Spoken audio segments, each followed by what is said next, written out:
Hello, everyone, and welcome to the latest episode of the Metabolism and Menopause podcast. My name is Stephanie, and I am your host and CEO of Vitality OET. We are a women's nutrition, health, and fitness company that focuses predominantly on women's hormones, particularly as they start going through perimenopause and onwards. We know that you start experiencing so many changes in this time of your life, whether it be hot flashes, night sweats, irritability, brain fog, or weight gain around the middle that seems to have come out of absolutely nowhere despite you not changing anything. So you go back to those tried and true methods of cutting calories, cutting carbs, doing a bunch of cardio, yet nothing seems to be working. In fact, it feels like you're putting in all this effort and you're actually moving backwards. But we know now that your body is inherently different than what it was prior to you experiencing these hormonal changes. So our mission here at Vitality is to really help you understand how your body changes in this time of your life so you can reach those health and fitness goals, feel in control and at home in your body again, live a life full of vitality, and really understand how to take care of this new body of yours. So today I want to talk about consistency, but also how consistency isn't actually your problem. You think it is, but it's not. So I want to talk about all these things. And there are concepts here that I have taken from Trent Shelton from conferences that I've been at. There are concepts in here that I've taken from Craig Groeschel, from Life Church, from some of his sermons. This is all stuff that I've accumulated from my life coach as well. There are so many areas that I have learned that have really compiled this podcast just from people that I've learned from over the past few years. And has really just helped me understand things better. And if it's helped me, it's for sure going to help you on your health and fitness journey. So when it comes to creating sustainable and healthy lifestyle habits and reaching your goals and maintaining that weight loss, yes, consistency is going to be key, but what does consistency actually mean? It's something that you hear thrown around all the time, but what is it? So consistency is really the actions you take most of the time. I'm sorry, my eyelash is in my eye. So if looks like I'm winking at you, it's because there's something in my eyeball if you're watching on YouTube. Okay, so consistency is the actions that you take most of the time towards your goals, whatever that might be, whether it's health, fitness, your career, relationships, parenting, lifestyle, training, whatever that might be. Right? These actions that you take most of the time are the things that are going to create lasting results. Okay? But you probably know that, right? So you know that eating and moving your body to support your goals is important. So I'm really going to dive into why consistency might not actually be the issue, right? When we do track consistency with clients, what areas are we looking at? What is the most important parts for you to be able to reach your goals? Why we track those certain areas? And then how everything all together is going to get you to that weight loss goal, to you feeling healthier, to you feeling like you again, feeling confident, all the things that you're aspiring to. So let's talk first about consistency. This is a topic that I took this part in particular from Trent Shelton from a conference I was at. I was crying. He was such a powerful speaker, and there were pieces of it that just really spoke to my soul, really made me feel seen, and just some huge light bulb moments. So I'm hoping the aspects that I pull here and really put it towards nutrition and exercise make sense to you. So consistency is what makes you reliable. You become a trustworthy person or that go-to person when you are consistent. So this is where, sometimes clients get annoyed at their coach when they're like, what's the next thing? What's the next thing? We're like, no, we just have to keep doing this. You can do it. You're not going to see huge changes overnight. This is going to take time. You have to work on, mastering these basics for a prolonged period of time. Just because you did it for 1 week, okay, can you do it for a month? Can we do it for 2 months? We need to work on this one thing. And you become reliable to the point that the clients almost know what you're going to say, right? Or if you've been listening to this podcast, I'm probably going to be talking about stress at some point. And I'm going to talk about cortisol at some point. You know that I have consistency in these areas, in how I show up and how I speak, in what I talk about, what I educate about, the vision, the values, the goals of the company, right? So consistency for you is making you reliable. Do you consistently show up to work? Do you consistently have breakfast? Do you consistently listen when your kids are talking to you? Like, it makes you reliable in that area, right? Anyone can be great once. Give one great talk. Help one person one time. Be generous one time. But greatness means that you are great over and over and over again. This is why we go on a diet and then we go back to quote unquote eating normal. Yeah, anyone can be restrictive for a short period of time. But how do you maintain that? Do you change your identity? Can you reliably eat well? Have you learned how to eat? Have you learned how to exercise, how to support your body? And are you reliable in those areas? Or were you just great for those 3 weeks? Or were you just great for those 2 months? And then you went back to how things were before. Anyone can be great one time, right? And let's face it, you are going to be judged no matter what. Let me tell you, as someone who's had her own health and fitness journey, who works with hormone health, who, has struggled with trauma and not a great dad and terrible living conditions and just a lot of trauma and things like that, you can try to do all these things and achieve all these things, and you do reach that goal that you want. Even when you get there, people are going to judge you no matter what. It doesn't matter. So you know what? You may as well be whoever the heck you want to be. And if that person is, I'm a person who doesn't really drink alcohol. I'm a person who prioritizes my fitness. I'm a person who prioritizes my sleep, my relationships, my family. I am a person who XYZ. Be who you want to be. And if that person is someone who really cares about their health and is going to prioritize their health and the goals that they have, do it. Because even if you don't do it, people are going to judge you anyways. So you may as well do whatever you want, right? And the biggest thing that we see with women not being ready to start, or, they get in the coaching program and they're nervous or aren't really doing things, or they aren't following plan, or aren't receptive to changes and feedback or criticism, or, not wanting to communicate as much, don't have open conversation to let us know how they're actually feeling and their energy and digestion, don't participate as fully. The reason is you just haven't gotten to a point where you don't know what the cost is of not doing those things. It's not uncomfortable enough. You don't change because you don't know what you're losing by not, if that kind of makes sense. So this is where people don't realize these things until it's a bang on moment of holy crap, my A1C is through the roof. Oh my gosh. You wake up one day and you're how did I get to this point? Where did this body fat come from? Oh my gosh, I can't believe I'm at the point where I'm having to take all these medications, or, all of these things. And that's tough, but you don't know the cost yet of not doing that thing. So that's why we don't change. It's not because we're not ready. It's because we don't know the cost of not changing yet. We don't realize how that's going to affect our future. And people always say, I can't be consistent. I can't be consistent. I can't be consistent. Yes, you can. We've all had jobs that we hated, or maybe you're in a job you hate right now, and you still show up because you had to. This is something that you don't even want to do, but you do it anyways. You can be consistent for things that you don't even like, for things that you don't even enjoy.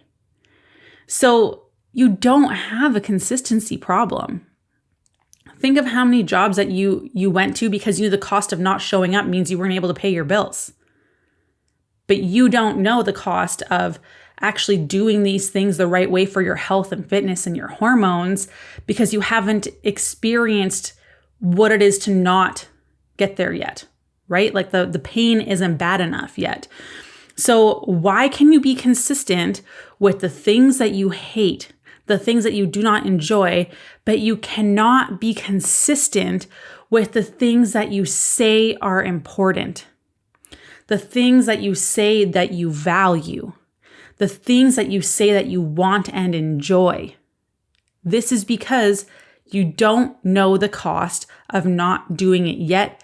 You have no idea. Otherwise, you would have been doing it already. You don't show up for work because if you don't, you won't pay your bills and you're probably going to get fired. You don't know the cost of, what happens if I don't get my protein intake in, if I don't have my carbs, if I don't eat enough food, if I don't work out the right way. You have no idea. So it's not a consistency issue. The real thing is it's a commitment issue. And that can be a tough pill to swallow because you don't understand the cost of not showing up. You know the cost of not showing up to that job. You don't know the cost that you could pay for not prioritizing your health, your fitness, your nutrition, how it's going to impact your family, your friends, your longevity, your health. Like you have no idea what the future holds, right? Whereas if you aren't committed to showing up to work, you know what the future holds. You're going to get fired. You're not going to get paid. You're going to be out of a job. But there's so much uncertainty or unknown when it comes to our health and fitness. So you are more committed to the things that you are certain of and you don't like, you don't enjoy, in fact, that you hate, you say that aren't as important, right? But the things that you say that you want, I want to lose 20 pounds. I want to have energy. I want to have the ability to go hiking with my family and keep up with my kids. I want to be able to lower my lab markers so I'm healthy and around for my family. I want to have a better relationship with my partner. I want to have a relationship with my kids. I want to travel more. I want to have energy and just sit and read a book one day. But you don't. Because it's not a consistency issue. It's a commitment issue. And you have to figure that out and realize that. And again, it can be really, really, really uncomfortable. Okay. So let's talk about commitment a little bit then. Commitment is staying loyal to do what you said you were going to do long after the situation that you set it in has passed. Okay. So that's like telling your coach or your friend or whoever, a challenge you join. I am going to not drink alcohol for this month. I am not going to, skip my meals anymore. I am not going to limit carbs. I am not going to do a ton of cardio. I am going to resistance train. I am going to get stronger. I'm going to prioritize my sleep. I'm going to prioritize being able to do things that I love, spend time with my family, whatever that is. Commitment is staying loyal to those things way past the moment that you said it, where you were feeling inspired and you were so excited and it was new and you were you felt that motivation. Commitment is actually sticking to that and being loyal to that way past that motivation has gone, right?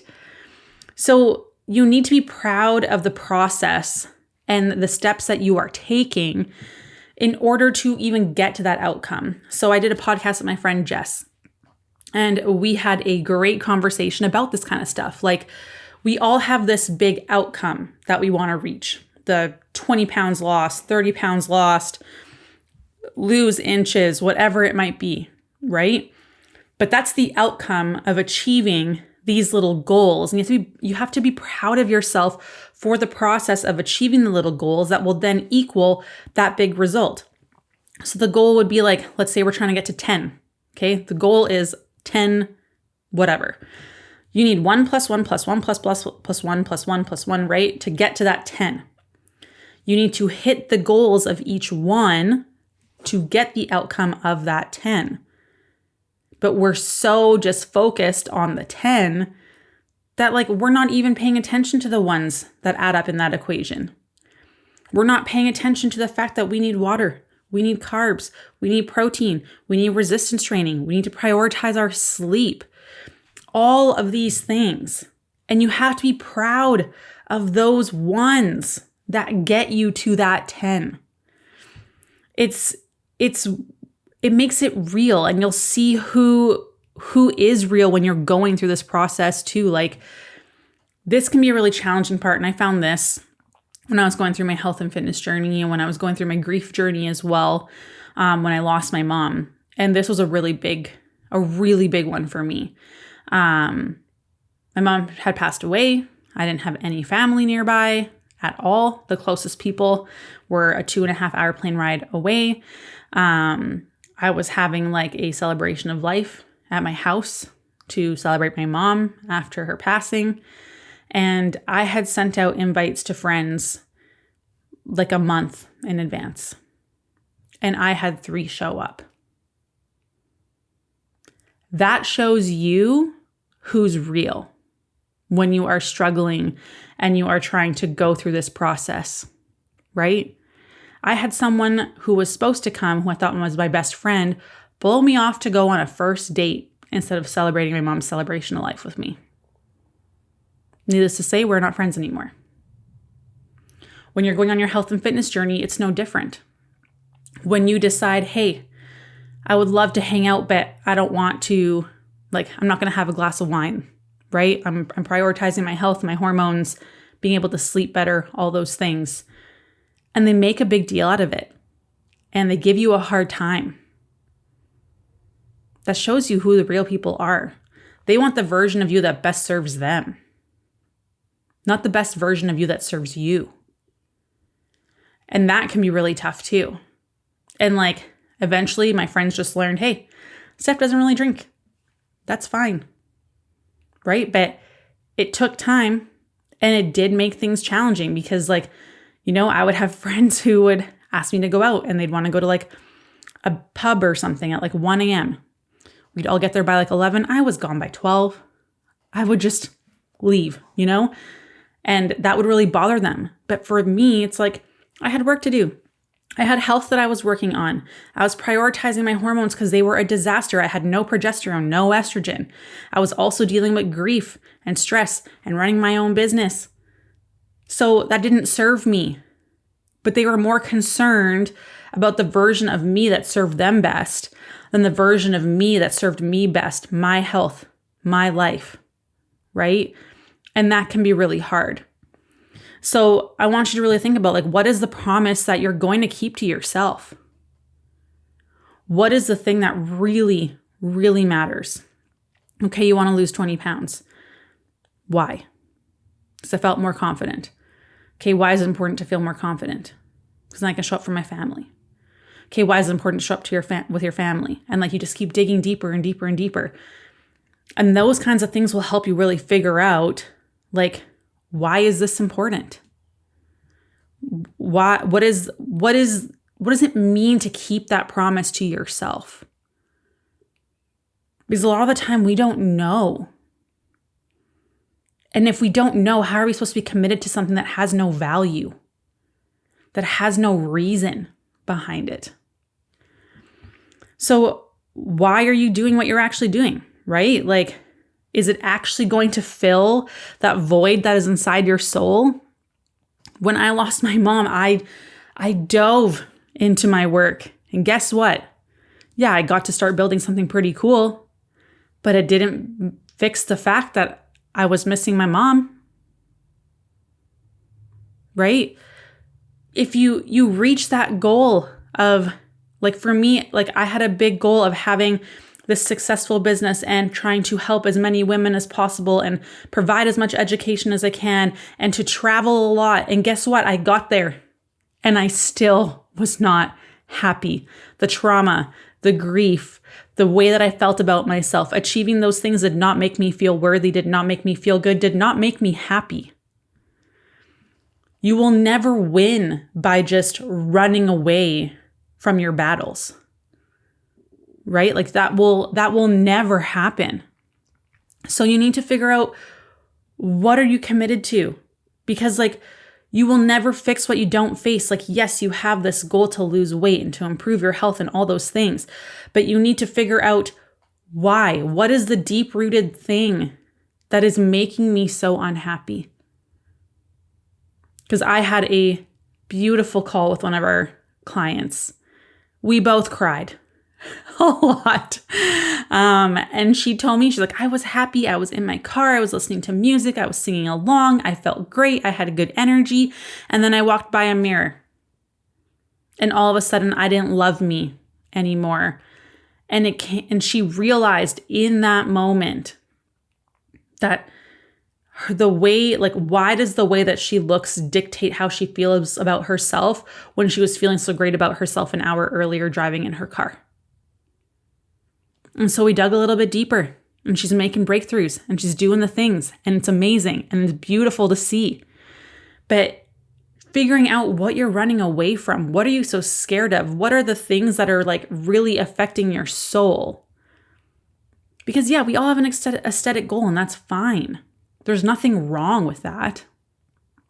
But you have to realize that if we aren't addressing the other things, you're going to get to that goal and you're still going to be miserable. You're going to say, oh, I could look a little bit better still. I could lose 5 more pounds. I could look a little bit more fit, a little bit more toned. Right? And you're never truly fulfilled. And that takes some digging and it's freaking uncomfortable. Trust me, I've been there multiple times. And it's not fun. But that's the stuff that will help you figure out what will actually make you happy in life. And it makes it that much easier to commit to your goals, or makes you realize, maybe I don't want what I wanted before. Maybe it's something else, because we get so caught up on like, I was happier when I was 140 pounds. If I could get back to 140 pounds, I would be so happy. Would you though? Would you? 140 pounds can look very different depending on your body composition. 140 pounds doesn't mean that you enjoy your life. 140 pounds does not mean that you are taking time to do things that you love and you have good relationships and you feel like you have a community and people behind you, that you don't feel alone, that you feel supported, that you enjoy your day-to-day life. Because a lot of the times we associate that weight with where we were at that time. And we think of like, you probably had less financial stress. Maybe you had more time freedom, right? Maybe you were going to the gym more regularly. You were doing more acts of self-care. You were spending more time with your girlfriends. You had better relationships. You were happier. And it didn't have to do with the number on the scale. Can that contribute to your confidence? Yes.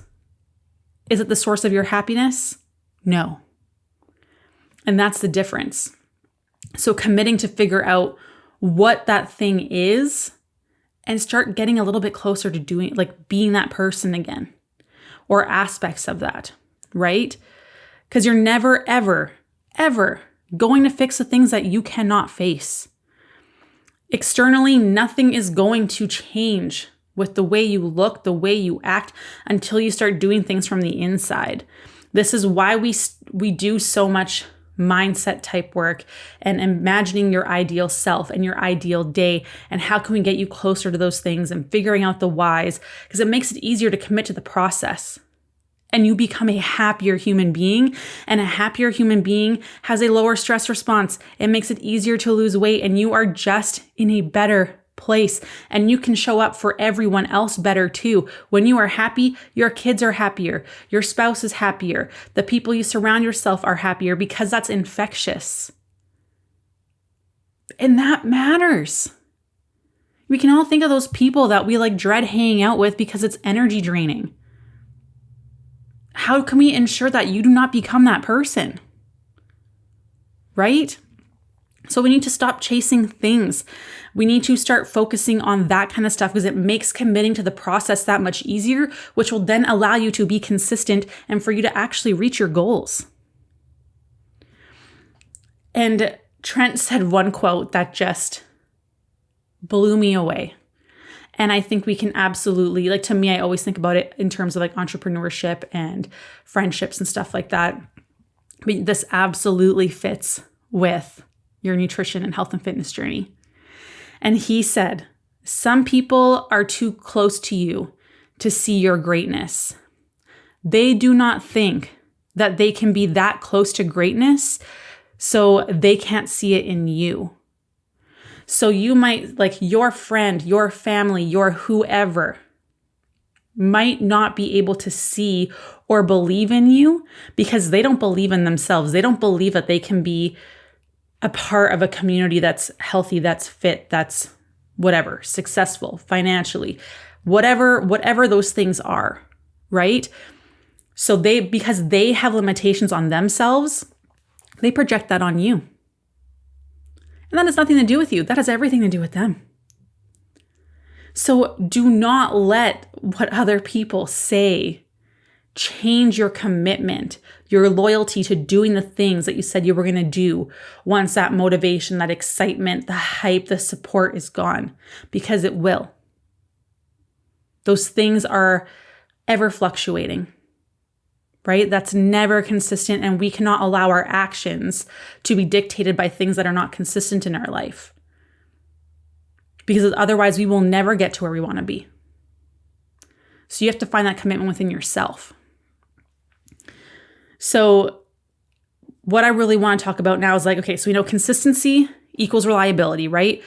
Always behaving the same way, has the same attitudes towards people or things, or achieves the same level of success in something despite changes in their environment, right? Commitment to staying loyal to actually do those things that you said that you were going to do. The actions, are you taking the actions way past that moment of motivation? Okay, so consistency is reliability. Commitment is staying loyal. If you are committed to doing the things, once motivation is passed, you will be consistent. If you are consistent, you will be reliable, and you will make sure that you are always behaving in those things regardless of everything that's going on in your life. You will achieve those goals, but it comes down to commitment. So it's not a consistency issue, because we all talked about you can be consistent. You brush your teeth, right? You're consistent in staying up late. Maybe you're consistent in, skipping meals. Maybe you're consistent in maintaining friendships that no longer serve you and drain you. You're consistent in things that you don't value, you don't love, you don't care about, that aren't as much of a priority, quote unquote, that you say, right? So you can be consistent. You are consistent in so many areas of your life. It's a commitment issue. But we have a hard time committing to things that we view as like selfish, right? How dare I invest in myself? Who do I think I am? I'm not worthy. How dare I, prioritize my time? A girlfriend asked me out for coffee and I actually say no because I just want to relax and read a book at home, right? Commit to the things that are actually of value to you that you say are important.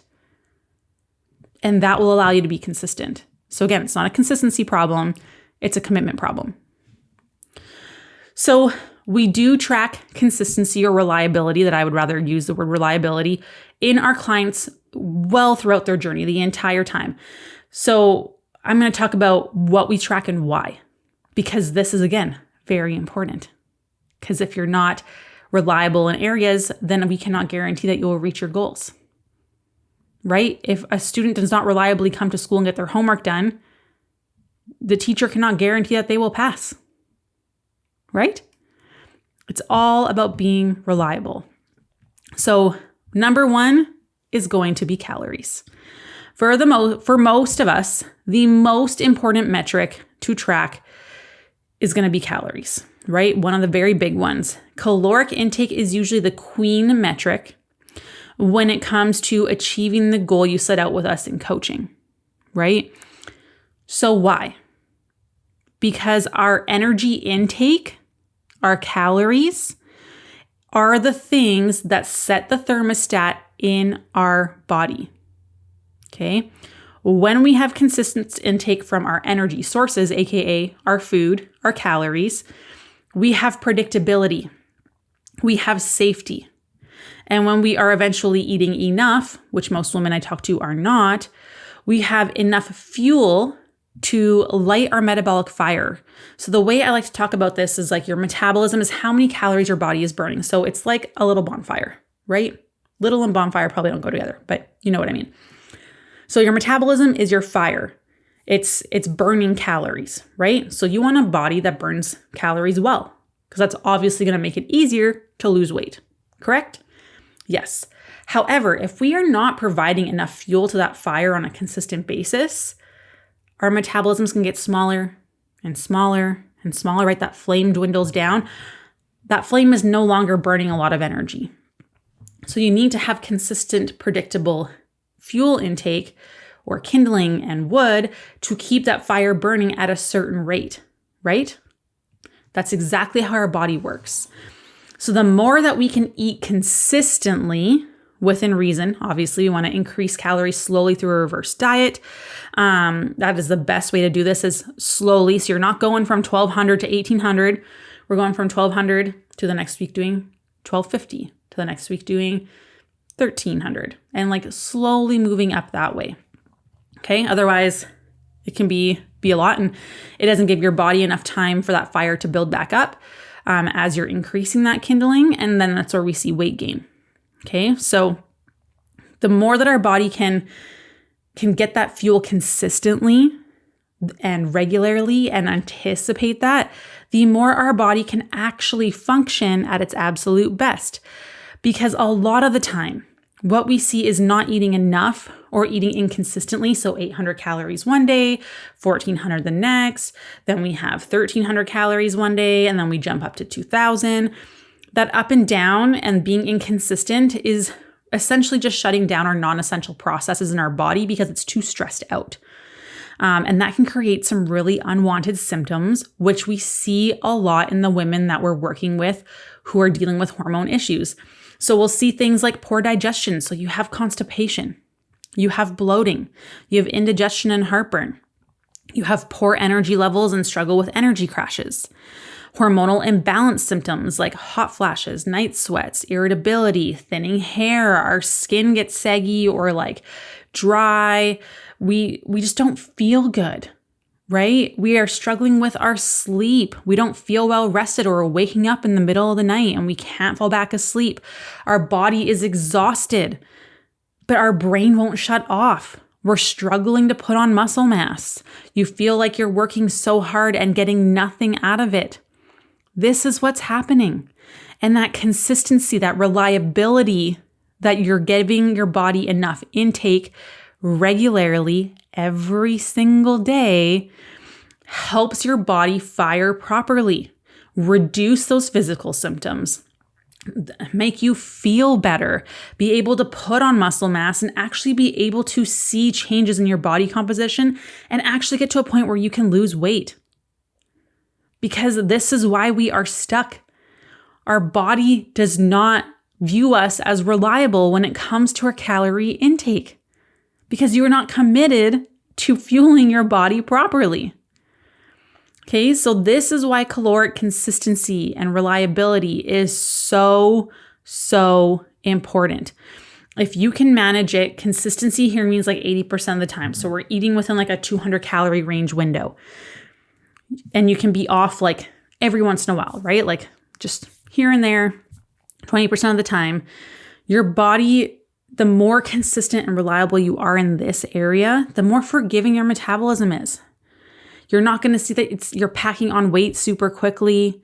You're going to see that you're going to be able to get to a point where your body can lose weight. But your body needs to know that you are reliably giving it the right amount of food every single day, right? So that's number one.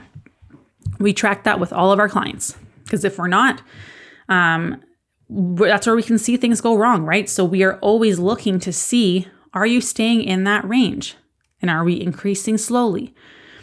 The next one is your macros. So for some of us,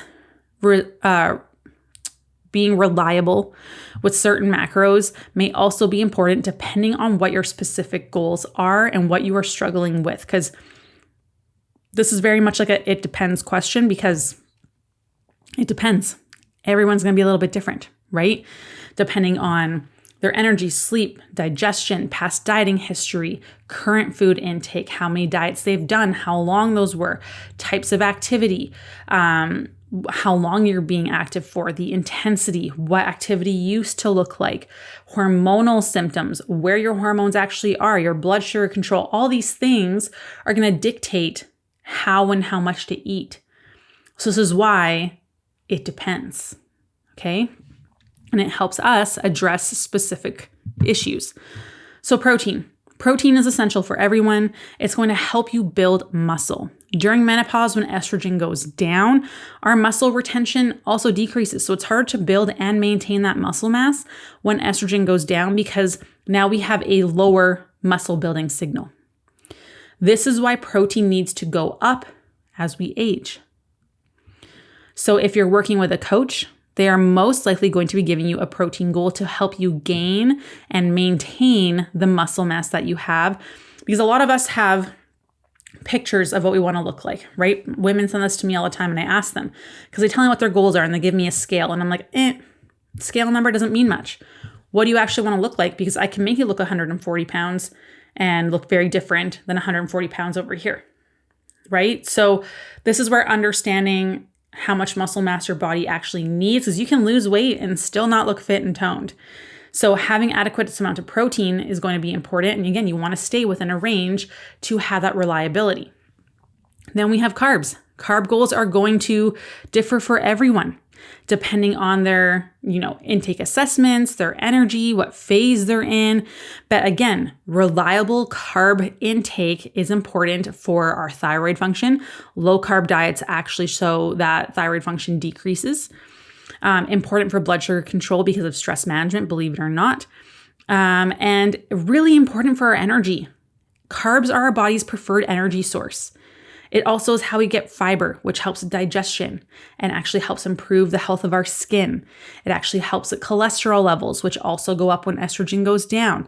So carbs are really important, but we see this like crazy fluctuation where people are either eating way too low carb, or the carb sources are coming from chips and donuts and soda and all those kinds of things, as opposed to potatoes and rice, oats, fruit, quinoa, beans, whole grains and whole grain pastas and whole grain breads, right? So this is where, again, how much carb you need is going to vary. Like I said, it depends.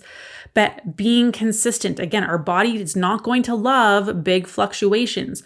Reliability on food intake matters. And then, of course, we have fats. We sometimes track fats for a few different reasons. Typically, most women don't struggle to get fats in. It's quite rare. But we do want to make sure you're getting enough. So this is to help with hormone production, because you actually need cholesterol to build hormones. Yes, you need cholesterol. So that's important. It also helps keep things manageable from a tracking perspective. Like fats are typically, like I said, easier to come by because they're everywhere, right? But they're also very dense. So nuts, seeds, dairy, olive oil, all those things can add up pretty quickly. So we need to make sure that it's not getting too out of range, right? Because typically we'll see women come in with low carb, high fat.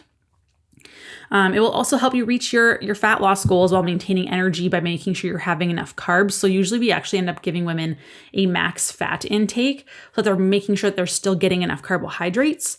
And that's the big thing that we typically see, is that women eat way more fat and very little carbs, right? So tracking macros, what you're tracking will depend on the person. Typically, it's going to be protein and calories. Those are the two main ones. And then we might give you like a carb or fat goal if one's way too high compared to the other.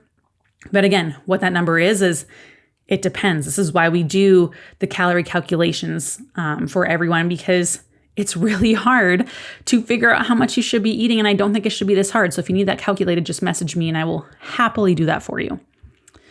The next one is steps. This is something we do track with a lot of women. So non-exercise activity is incredibly important for a lot of us because it helps us ensure that we are actually moving. Because sometimes it's pretty eye-opening that we're not doing as much as we thought we would.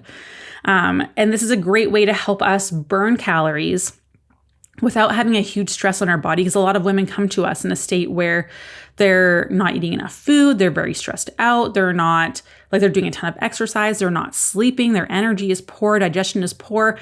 So walking is a really great way to help facilitate the goal towards where they want to be without stressing out our body. So again, trying to find like some consistency, some reliability there helps create predictability for the body. The body loves to be able to predict things. We love routine. It helps us establish consistent daily routines for movement. So maybe that's always going for a 10-minute walk after your lunch. It holds us accountable to get in our activity outside of our workouts.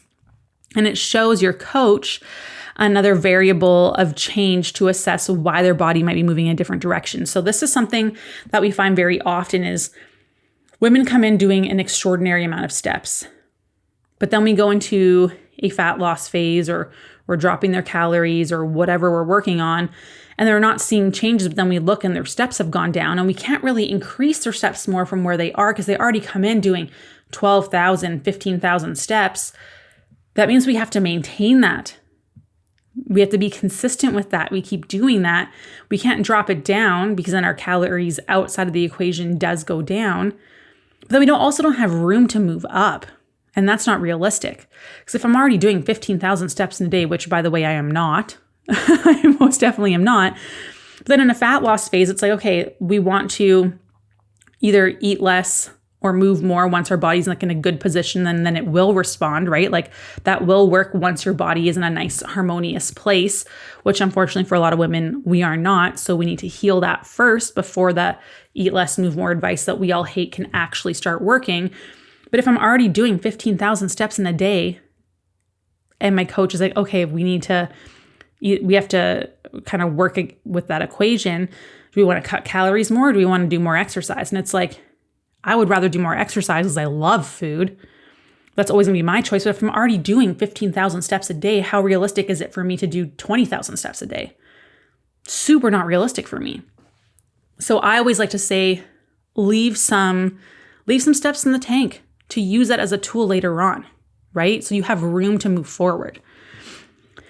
And then, for example, like the steps really help us see the why of stuff. This is why we track the reliability, why we track the consistency of things like this, because it really helps us understand why or why not we are seeing changes.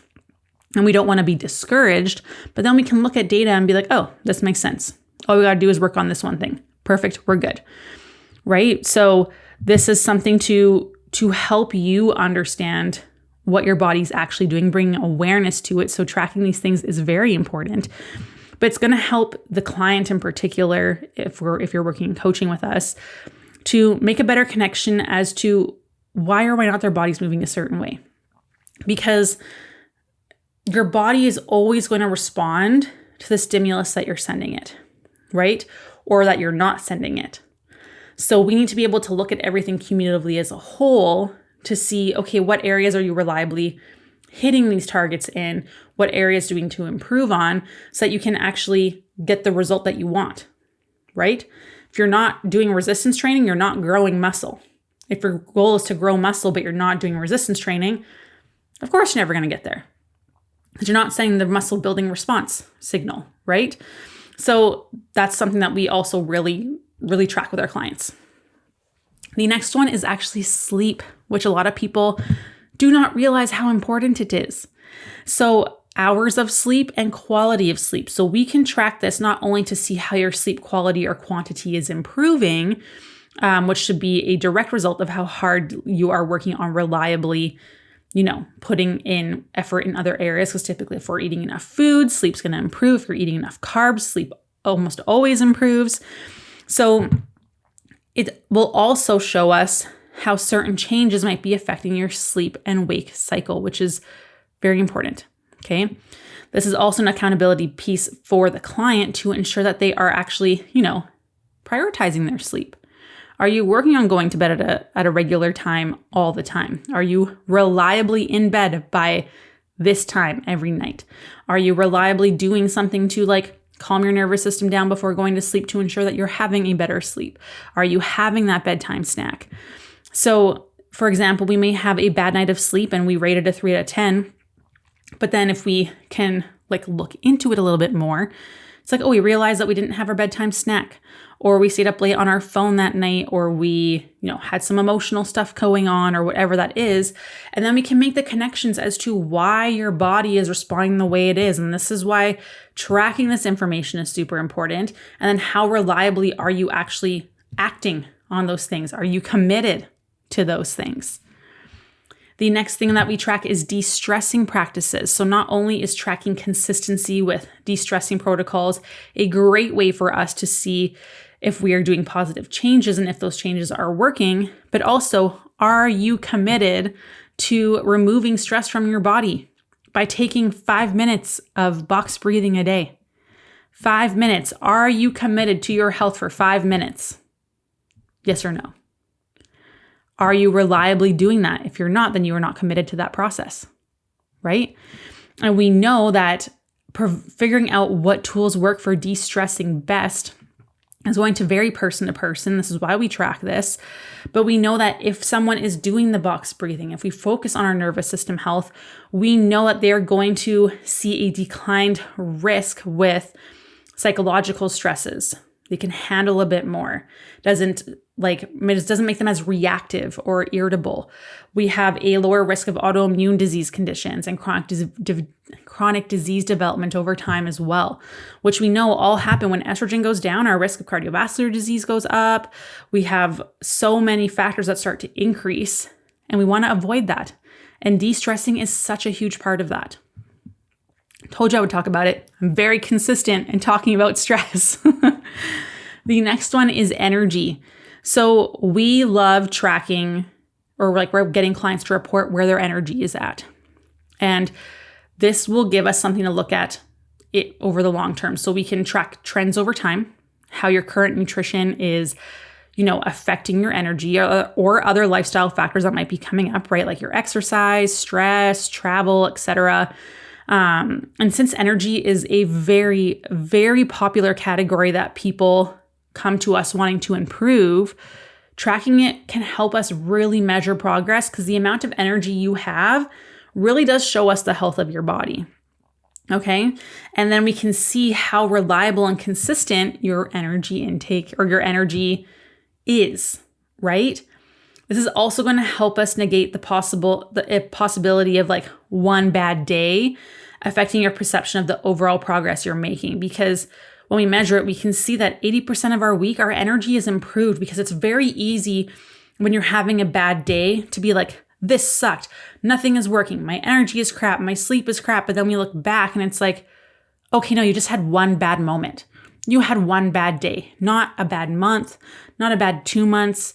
We are moving in the right direction, but it's very easy on one of those bad days or one of those bad moments to spiral and to catastrophize and tell ourselves all these narratives. And whatever you tell yourself, your brain will show you a reel of yes, you're right. This isn't working. This isn't working. This isn't working.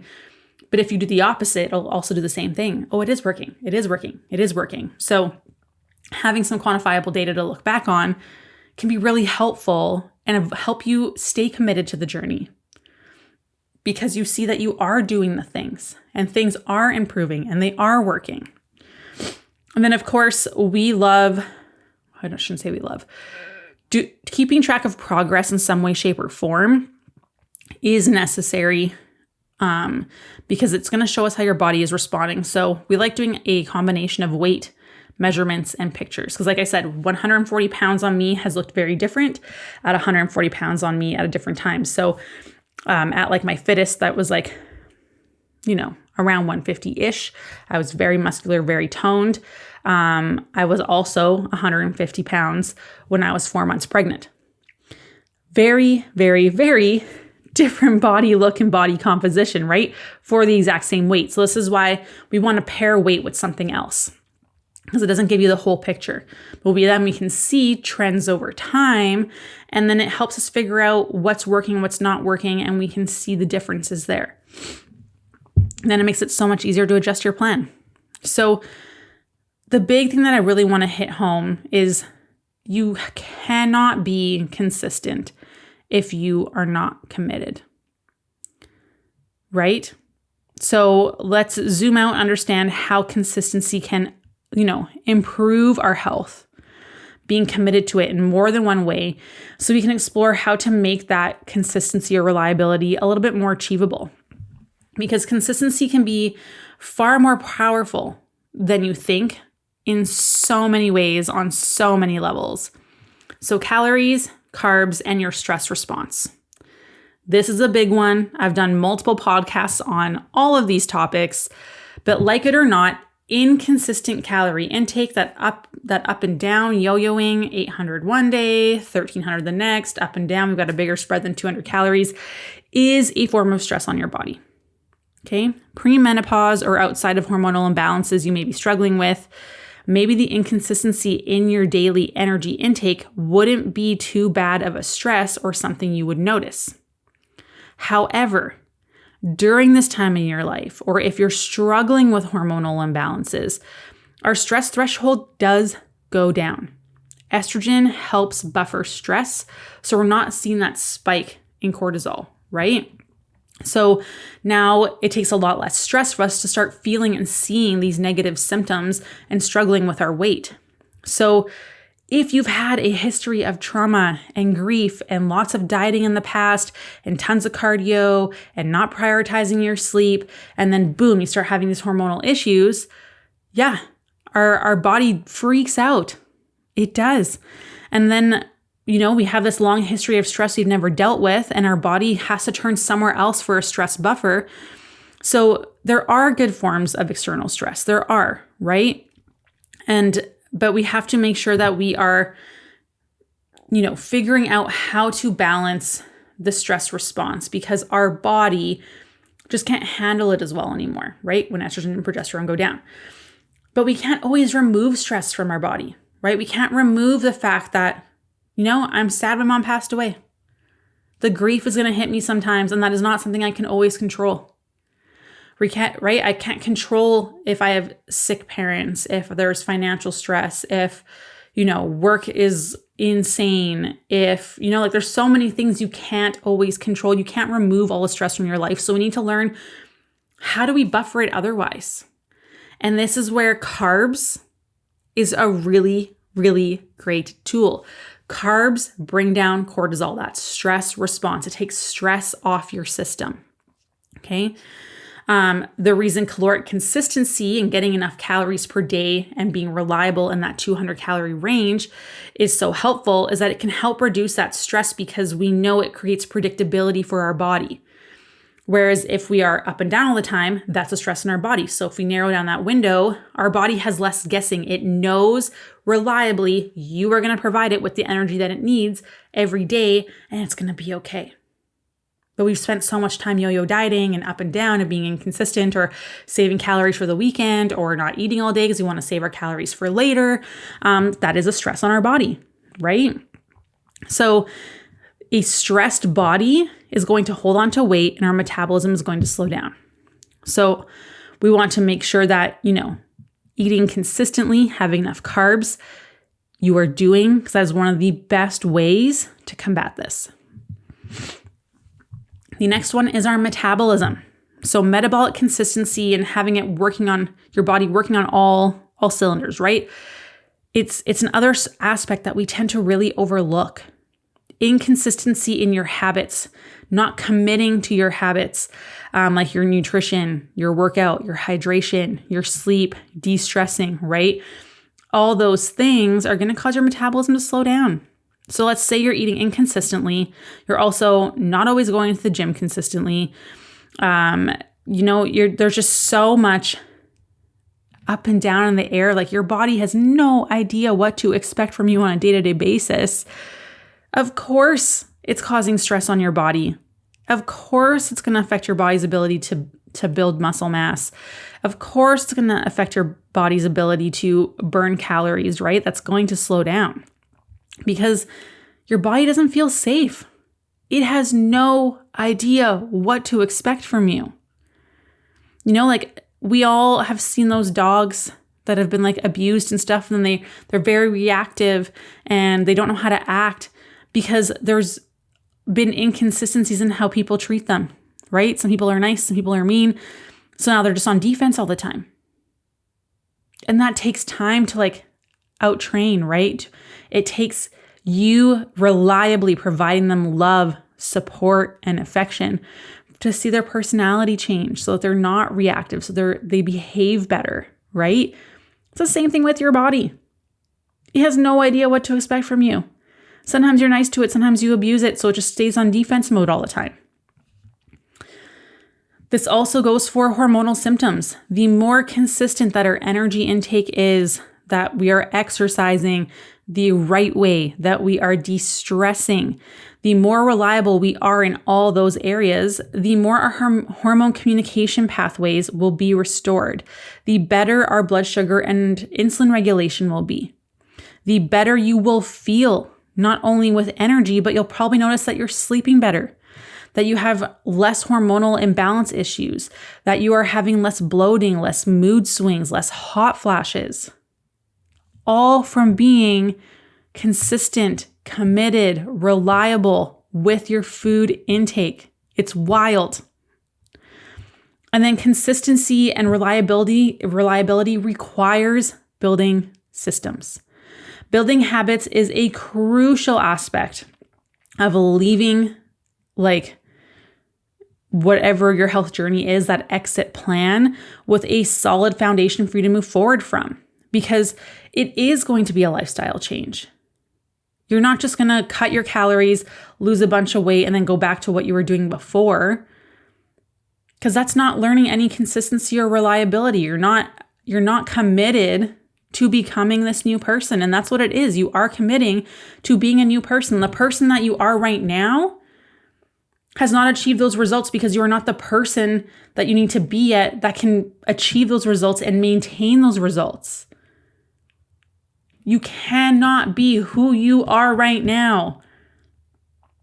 It requires lifestyle changes, habits, building systems, becoming this new you. Okay, that way you can reach those goals and then maintain them for the rest of your life. Because otherwise, you're always going to be hopping on and off and on and off and on and off. And you're going to get nowhere. It's going to feel like you're spinning your tires and you're putting in all this effort and not getting any traction. And we're done with that. We don't want that for you anymore. Consistency is hard. I will not say that it's not. It is still something I struggle with today. And sometimes to achieve it, it is really challenging. And it always feels like life gets in the way. Something always gets thrown at us, right? There is always something that happens, whether there's finances or sickness or injury or surgery or family stuff or whatever it might be, right? It always feels like there are obstacles. And you always feel like these obstacles are preventing you from being able to keep the commitments that you made to yourself. But those are just tests. Those are tests to, are you actually committed to doing the things that you said you were going to do once that moment has passed? Right?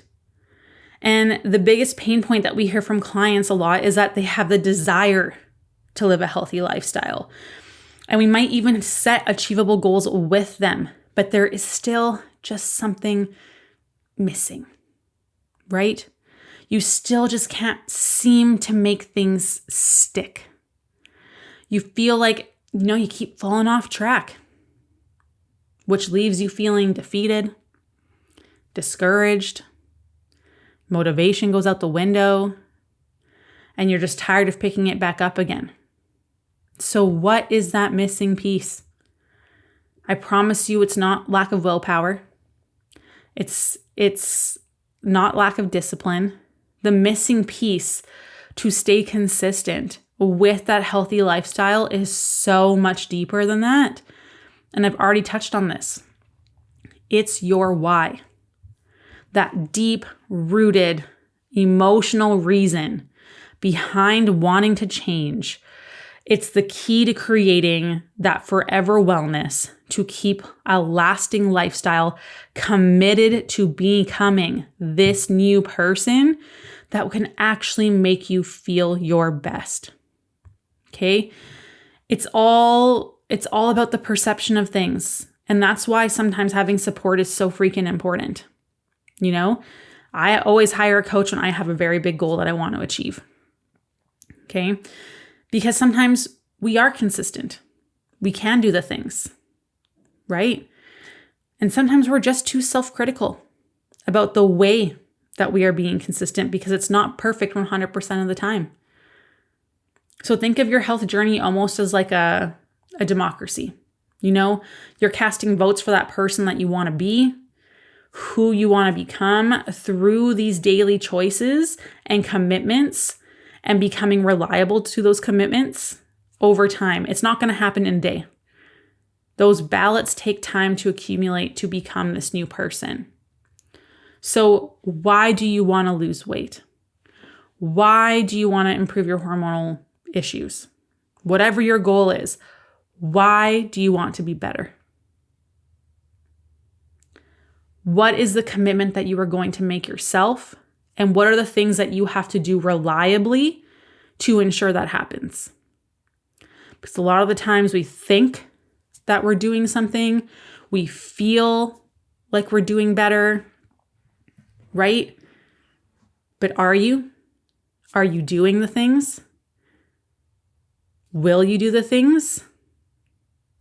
That's really what it comes down to. And that's really hard and can be a little bit like, to hear, right? But there's a difference between I think I am, I feel I am versus I am doing. And that's really what it comes down to. There's nothing else.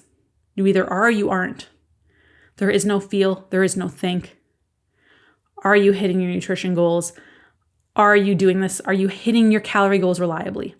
Are you working out reliably? Like, are you actually doing that? If I show up to the gym and I'm in the gym every day, am I going to see you there 3 times a week? Yes or no? It's not, I feel that I'm going to the gym often enough. Are you? I feel like I'm getting stronger. Are you? I feel like I'm getting enough protein in. Are you? How do you know? So that's really what it comes down to. You do not have a consistency problem. You have a commitment problem. And until you are committed, you cannot be consistent. And that's all it comes down to. Again, like I mentioned, if you do want to have your calories calculated, message me. I will do that for free for everyone. I will help you figure out where you should be. Again, messaging me or emailing me is the best way to go about that. I will always answer. There just might be a little bit of a delay, but you will always get a response back from me. Make sure to share this with all your friends. I hope there is something that resonated with you. So let's recommit to ourselves, become reliable to ourselves, to our body, and let's do the damn thing. Bye.